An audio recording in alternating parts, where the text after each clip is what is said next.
Hello viewers, আসসালামু আলাইকুম। Welcome to রিমাস cooking recipes. তো আজকে আবারও চলে আসলাম খুবই মজাদার একটি রেসিপি নিয়ে আপনাদের মাঝে। তো বিশেষ করে এটা কিন্তু বাচ্চাদের খুবই পছন্দের একটি রেসিপি। আজকে আমি তৈরি করে দেখাবো পটেটো বল। অল্প উপকরণে খুবই মজাদার একটি রেসিপি। এটা কিন্তু তৈরি করে বাচ্চাদের টিফিনেও ঝটপট তৈরি করে দিতে পারেন। আর বিকেলের নাস্তা চায়ের সঙ্গে কিন্তু খুবই ভালো হবে খেতে। তো চলুন দেখে নেওয়া যাক। এর জন্য আমি এখানে আলু নিয়েছি। দেখুন আলুগুলো আমি এভাবে টুকরো করে কেটে পানিতে সিদ্ধ করে নিব। আপনারা চাইলে প্রেসার কুকারেও সিদ্ধ করে নিতে পারেন। তো আলুগুলো খুব সুন্দর মতো আমি সিদ্ধ করে নিব। তো দেখুন আলুগুলো আমি খুব সুন্দর মতো সেদ্ধ করে নিয়েছি। এখানে আমি 2টা মিডিয়াম সাইজের আলু নিয়েছি।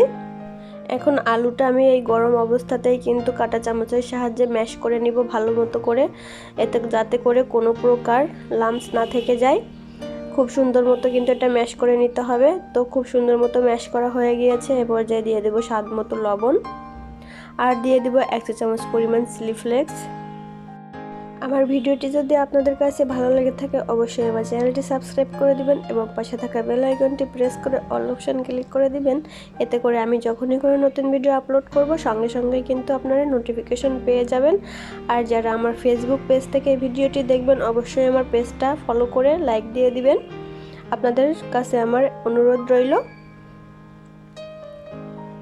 তো এখন দিয়ে দিব কর্নফ্লাওয়ার। আমি এখানে 1/2 কাপ পরিমাণ কর্নফ্লাওয়ার দিয়ে দিব।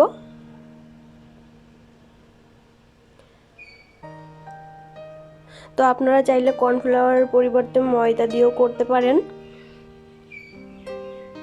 তো আমি এখানে 1 চা চামচ পরিমাণ ময়দাও দিয়ে দিয়েছি। ময়দা আর কর্নফ্লাওয়ার মিলিয়ে কিন্তু আমি 1/2 কাপ পরিমাণ দিয়েছি। এবার খুব সুন্দর মতো আলুর সঙ্গে মিশিয়ে নিতে হবে। একটা ডো তৈরি করে নিতে হবে। একদম শুকনো ডো তৈরি করতে হবে। তো এটার টেস্টটা বাড়ানোর জন্য কিন্তু আমি এখানে নুডলসের মশলা দিয়ে দিয়েছি। আপনাদের কাছে যদি এটা না থাকে সেক্ষেত্রে কিন্তু আপনারা চাট মশলাও ইউজ করতে পারেন। তো কম বেশি কিন্তু আমাদের সবার ঘরে কিন্তু নুডলসের মশলাটা অ্যাভেলেবেল থাকে। তো দিয়ে খুব ভালো মতো হাত দিয়ে এভাবে মেখে নিতে হবে। দেখুন আমার খুব সুন্দর মতো মাখা হয়ে গিয়েছে। এখন অল্প অল্প করে আমি বল শেপ করে নেব। আপনারা চাইলে যে কোনো শেপ দিয়ে এটা তৈরি করতে পারেন, আপনাদের পছন্দ অনুযায়ী তৈরি করে নেবেন। আমি ছোট ছোট সাইজের কিন্তু তৈরি করে নিয়েছি।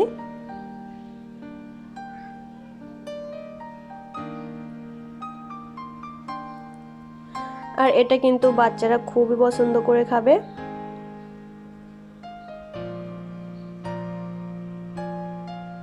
দেখুন এভাবে করে কিন্তু আমি সবগুলো বল তৈরি করে নিব। আমার সবগুলো বল তৈরি করা হয়ে গিয়েছে। এ পর্যায়ে এগুলো আমি ফ্রাই করে নিব। তো এর জন্য আমি চুলায় একটি প্যান বসিয়ে পর্যাপ্ত পরিমাণে তেল গরম করতে বসিয়ে দিয়েছি।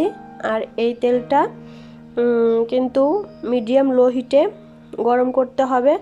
খুব হাই হিটে কিন্তু এটা ভাজা যাবে না। হাই হিটে ভাজলে কিন্তু এটার উপরটা তাড়াতাড়ি কালার এসে যাবে এবং ভেতরটা কাঁচা থেকে যাবে, খেতে একদমই ভালো লাগবে না। তো একদম মিডিয়াম লো হিটে এই পুরো রান্নাটা করতে হবে, অর্থাৎ ভেজে নিতে হবে। তো আমি একে একে কিন্তু সব বলগুলো তেলের ভিতরে দিয়ে দিব।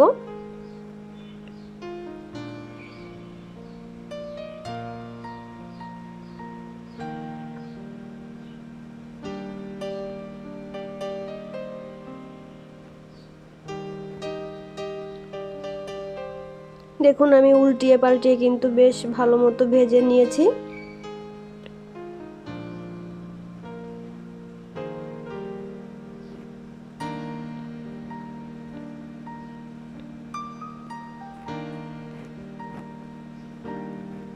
তো দেখুন এগুলো খুব সুন্দর মতো ভাজা হয়ে গিয়েছে। এ পর্যায়ে আমি তেল থেকে উঠিয়ে পরিবেশন করে দিব। তো দেখুন দেখতে কতটা লোভনীয় হয়েছে, আর বাচ্চারা তো খুবই পছন্দ করে খাবে। যদি এরকম একটু সসের সঙ্গে পরিবেশন করা যায় তাহলে তো আর কোনো কথাই নেই। আর সঙ্গে যদি 1 কাপ গরম গরম চা থাকে তো বিকেলটা কিন্তু একদমই জমে যাবে। আমার এই রেসিপিটি যদি আপনাদের কাছে ভালো লেগে থাকে অবশ্যই একবার হলেও ট্রাই করবেন আর কমেন্টসে জানিয়ে দেবেন কেমন হয়েছিল। আর অবশ্যই বন্ধুরা একটা লাইক দিয়ে দিবেন, কারণ আপনাদের একটা লাইক আর কমেন্টস আমাকে অনেক বেশি উৎসাহিত করে। আমার ভিডিওটি দেখার জন্য সবাইকে অসংখ্য ধন্যবাদ। আল্লাহ হাফেজ।